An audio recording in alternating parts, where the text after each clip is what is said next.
You cannot begin to imagine in how many ways the world is the opposite of what you have been taught to believe. You see the guy who sells drugs to willing customers so he can feed his family as the scum of the earth, while you see the hypocrite who gives away stolen money in the name of government as a saint. You see the guy who tries to avoid being robbed by the federal thugs as a crook and a tax cheat, but see as virtuous the politician who gives away the same stolen loot to people to whom it does not belong. You see the cop as a good guy when he drags a man away from his friends and family and throws him in prison for 10 years for smoking a leaf. And you see anyone who defends himself from such barbaric fascism as the lowest form of life, a cop killer. In reality, most drug dealers are more virtuous than any government social worker, and prostitutes have far less to be ashamed of than political whores, because they trade only with what is rightfully theirs, and only with those who want to trade with them. The upstanding, church-going, law-abiding, tax-paying citizen who votes Democrat or Republican is far more despicable and a bigger threat to humanity than the most promiscuous, lazy, drug-snorting hippie. Why? Because the hippie is willing to let others be free, and the voter is not. The damage done to society by bad habits and loose morality is nothing compared to the damage done to society by the self-righteous violence committed in the name of the state. You imagine yourselves to be charitable and tolerant when you are nothing of the sort. Even the Nazis had table manners and proper etiquette when they weren't killing people. You think you're good people because you say please and thank you? You think sitting in that big building on Sunday makes you noble and righteous? The difference between you and a common thief is that the thief has the honesty to commit the crime himself, while you whine for government to do your stealing for you. The difference between you and the street thug is that the thug is open about the violence he commits, while you let others forcibly control your neighbors on your behalf. You advocate theft, harassment, assault, and even murder, but accept no responsibility for doing so. You old folks want the government to steal from your kids so you can get your monthly check. You parents want all your neighbors to be robbed to pay for your kids' schooling. You all vote for whichever crook promises to steal money from other people to pay for what you want. You demand that those people who engage in behaviors you don't approve of be dragged off and locked up, but feel no guilt for the countless lives your whims have destroyed. You even call the government thugs your representatives, and yet you never take responsibility for the evil they commit. You proudly support the troops as they kill whomever the liars in D.C. tell them to kill, and you feel good about it. You call yourselves Christians or Jews or claim to follow some other religion, but the truth is what you call your religion is empty window dressing. What you truly worship, the God you really bow to, what you really believe in is the state. Thou shalt not steal, thou shalt not murder, unless you can do it by way of government. Then it's just fine, isn't it? If you call it taxation and war, it stops being a sin, right? After all, it was only your God that said you shouldn't steal and murder, but the state said it was okay. It's pretty obvious which one outranks the other in your minds. Despite all the churches, synagogues, and mosques we see around us, this nation has one God and only one God, and that God is called government. Jesus taught nonviolence and told you to love your neighbor, but the state encourages you to vote for people who will use the violence of government to butt into every aspect of everyone else's life. Which do you believe? To those about to stone a woman who had committed adultery, Jesus said, "Let him who is without sin cast the first stone." But the state says it's perfectly fine to lock someone up if they do something you find distasteful, such as prostitution. Which do you believe? The Christian God says, "Thou shalt not covet," but coveting is the lifeblood of the beast that is the state. You are taught to resent, despise, and hate anyone who has anything you don't have. You clamor for the state to tear other people down, steal their property, and give it to you.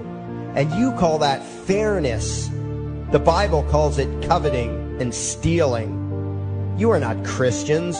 You are not Jews. You are not Muslims. and you certainly aren't atheists. You all have the same God, and its name is government. You're all members of the most evil, insane, destructive cult in history. If there ever was a devil, the state is it, and you worship it with all your heart and soul. You pray to it to solve every problem, to satisfy all your needs, to smite your enemies, and to shower its blessings upon you.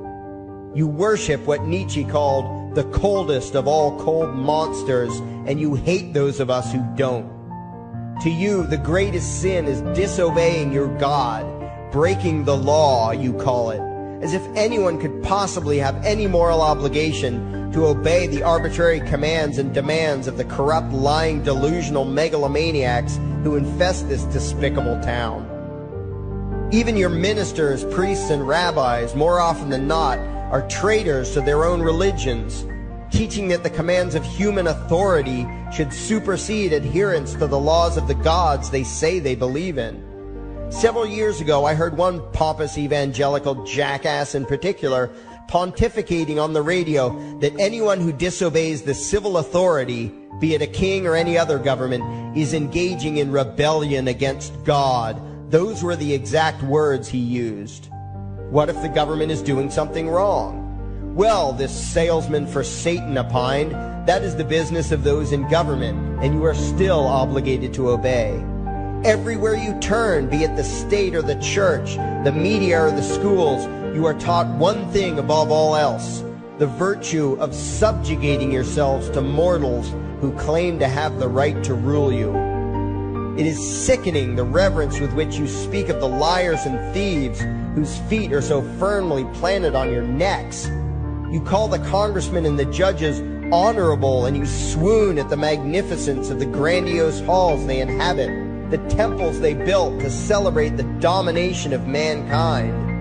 You feel pride at being able to say you once shook a senator's hand or saw the president in person. Ah, yes, the grand deity himself, His Royal Highness, the President of the United States of America. You speak the title as if you're referring to God Almighty. The vocabulary has changed a bit, but your mindset is no different from that of the groveling peasants of old who bowed low, faces in the dirt, with a feeling of unworthiness and humility when in the presence of whatever narcissist had declared himself to be their rightful lord and master. The truth of the matter, back then and today, is that these parasites who call themselves leaders are not superior beings. They are not great men and women. They are not honorable. They're not even average. The people who earn an honest living, from sophisticated millionaire entrepreneurs to illiterate day laborers doing the most menial tasks you can imagine, those people deserve your respect. Those people you should treat with courtesy and civility. But the frauds who claim the right to rule you and demand your subservience and obedience, they deserve only your scorn and contempt. Those who seek so-called high office are the lowest of the low. They may dress better, have larger vocabularies, and do a better job of planning out and executing their schemes, but they are no better than pickpockets, muggers, and carjackers. In fact, they are worse, because they don't want to rob you of just your possessions. They want to rob you of your very humanity, deprive you of your free will, by slowly leeching away your ability to think, to judge, to act, reducing you to slaves in both body and mind. And still you persist in calling them leaders. Leaders? Where is it that you think you're going exactly that would require you to have a leader? If you just live your own life and mind your own damn business, exercising your own talents, pursuing your own dreams, striving to be what you believe you should be, what possible use would you have for a leader? Do you ever actually think about the words that you hear, the words that you repeat? You parrot oxymoronic terms such as the leader of the free world, even pretending for a moment that there is some huge journey or some giant battle that everyone in the entire nation is undertaking together that would require a leader. Why would you ever think, even for a moment, that the crooks that infest this town are the sort of people you should listen to or emulate or follow anywhere? Somewhere inside your mostly dormant brains, you know full well that politicians are all corrupt liars and thieves, opportunistic con men, exploiters, and fearmongers. You know all this, and yet you still speak as if you are the ones who are the stupid, vicious animals, while the politicians are the great, wise role models, teachers, and leaders without whom civilization could not exist. You think these crooks are the ones who make civilization possible? What belief could be more absurd? Yet when they do their pseudo-religious rituals, deciding how to control you this week, you still call it law, and continue to treat their arbitrary demands as if they were moral decrees from the gods that no decent person would ever consider disobeying. You have become so thoroughly indoctrinated into the cult of state worship that you are truly shocked when the occasional sane person states the bleeding obvious. The mere fact that the political crooks wrote something down and declared their threats to be law does not mean that any human being anywhere has the slightest moral obligation to obey. Every moment of every day, in every location and every situation, you have a moral obligation to do what you deem to be right, not what some delusional bloated windbag says is legal. And that requires you to first determine right and wrong for yourself, a responsibility you spend much time and effort trying to dodge. You proclaim how proud you are to be law-abiding citizens and express your utter contempt for anyone who considers himself above your so-called laws, laws that are nothing more than the selfish whims of tyrants and thieves.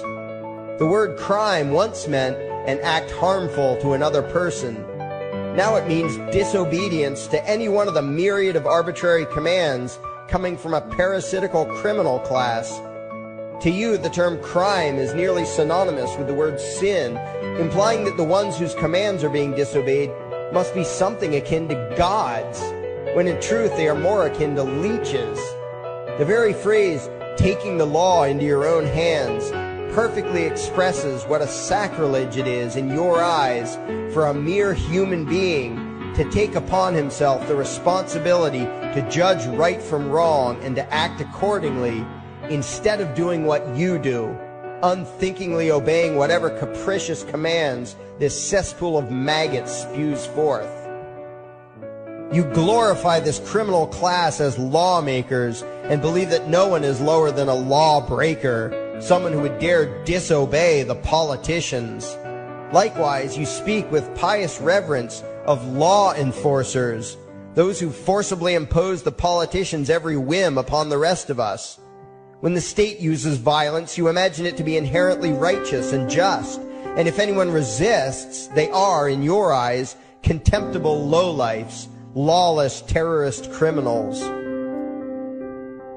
Like the lawless terrorist criminals who helped slaves escape the plantations. Like the lawless terrorist criminals who helped Jews escape the killing machine of the Third Reich. Like the lawless terrorist criminals who were crushed to death under the tanks of the Red Chinese government in Tiananmen Square. Like all the lawless terrorist criminals in history who had the courage to disobey the never-ending stream of tyrants and oppressors who have called their violence authority and law. And that includes the lawless terrorist criminals who founded this country.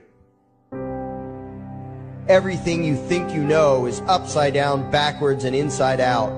But what has to take the cake, the height of your insanity, is the fact that you view as violent terrorists the only people on the planet who oppose the initiation of violence against their fellow men.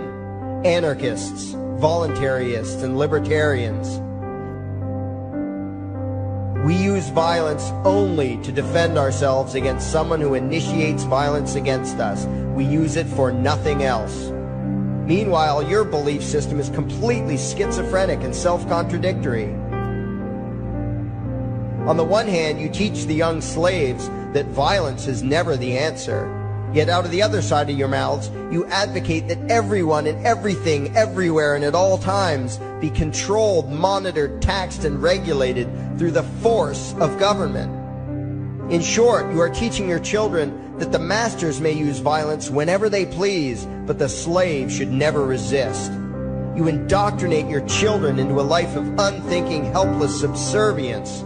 You are putting the chains around their little necks and fastening the locks tight. And worst of all, you feel good about it. Out of one side of your mouths, you condemn the evils of fascism and socialism and lament the injustices of the regimes of Hitler, Stalin, and Mao. While out of the other side of your mouths, you preach exactly what they did. The worship of the collective, the subjugation of every individual to that evil insanity that wears the deceptive label, the common good. You babble on and on about diversity and open-mindedness, and then beg your masters to regulate and control every aspect of everyone's lives, creating a giant herd of unthinking conformist drones. You wear different clothes and have different hairstyles, and you think that makes you different. Yet all your minds are enslaved to the same club of masters and controllers. You think what they tell you to think and do what they tell you to do, while imagining yourselves to be progressive, thinking, and enlightened. From your position of relative comfort and safety, you now condemn the evils of other lands and other times, while turning a blind eye to the injustices happening right in front of you. You tell yourself that had you lived in those other places, in those other times, you would have been among those who stood up against oppression and defended the downtrodden. But that is a lie. You would have been right there with the rest of the flock of well-trained sheep, loudly demanding that the slaves be beaten, that the witches be burned, that the nonconformists and rebels be destroyed. How do I know this? Because that is exactly what you are doing today. Today's injustices and oppressions are fashionable and popular, and those who resist them, you tell yourselves, are just malcontents and freaks, people whose rights don't matter, people who deserve to be crushed under the boot of authority. Isn't that right? You bunch of spineless, unthinking hypocrites, look in the mirror. Take a good look at what you imagine to be righteous and kind. You are the devil's plaything. The crowds of thousands wildly applauding the speeches of Adolf Hitler, that was you. The mob demanding that Jesus Christ be nailed to the cross, that was you.